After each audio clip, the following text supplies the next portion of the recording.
Welcome back. Today's episode on Al's Canoe Kalamazoo covers assembly of the forms and the inner stems onto the strongback. If you're new to the channel, my name is Brian. It's been my project to get this brand new design off the ground, and I'm really excited to see Al's latest vision brought to life. In order to get everything lined up, I clamped my inner stem on temporarily, and I hammered a nail into the extra wood sticking out the end of it. And then from there, I attached a string that runs all the way to the other end. And from that point, I just guided from that string onto the center line of the strongback. And I also put some of these small wedges underneath just to give it a little bit of lift.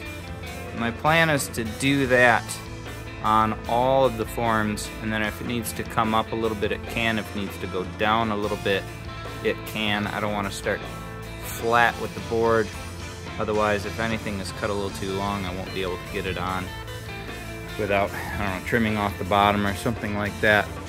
So I've got some blue tape lined just at my widest point here.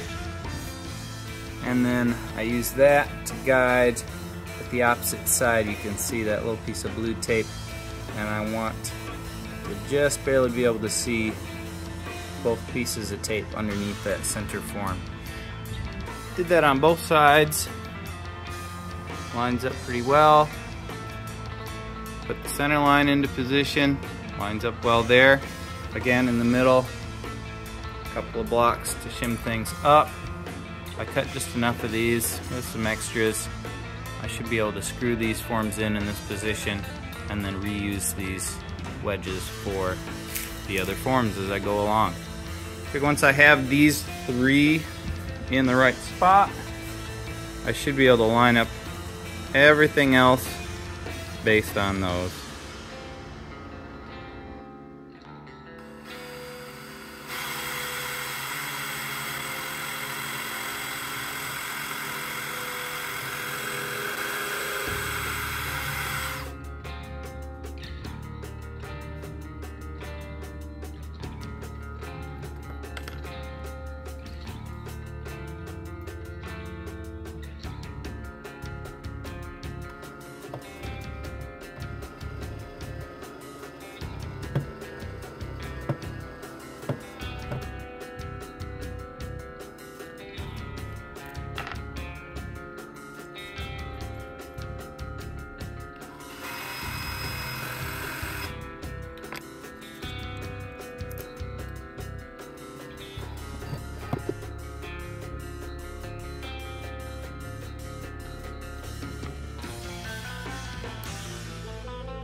Here you can see the alignment process on the next form.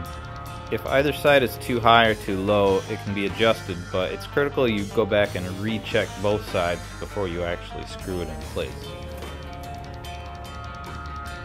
The sight lines on the first and second forms should make one continuous line with the bottom of the center form.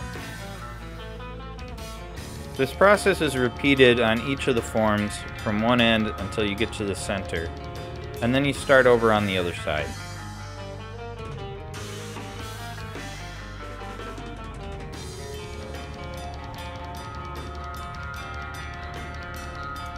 Here I just took a plywood strip and clamped it onto my strongback.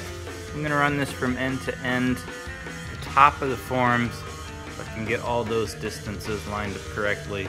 So instead of measuring everything, I just put that at the right distance and then put a black mark through the center of all my forms.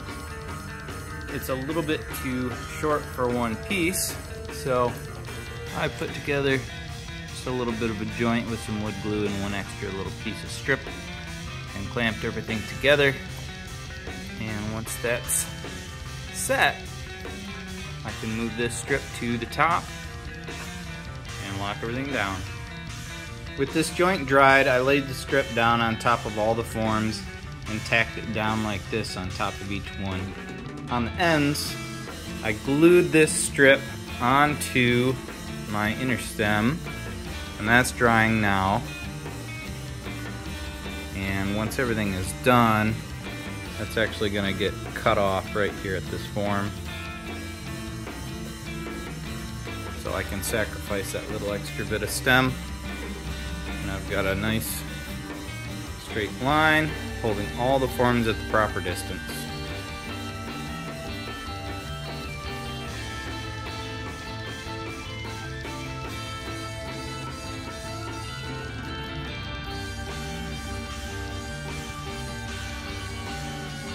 I applied some tape onto each of the forms to keep them from getting actually glued to the strips later on in the process. And that will pretty much do it for this episode.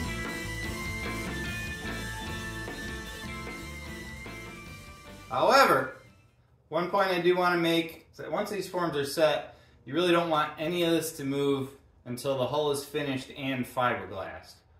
While my original plan was to move this into our main facility now that it's all set up and ready to use, obviously that hasn't happened. Work's coming in fast, just isn't really a spot for me. On the bright side, no commute, and I don't really need to park inside over the winter anyway, so well, we'll see you next time.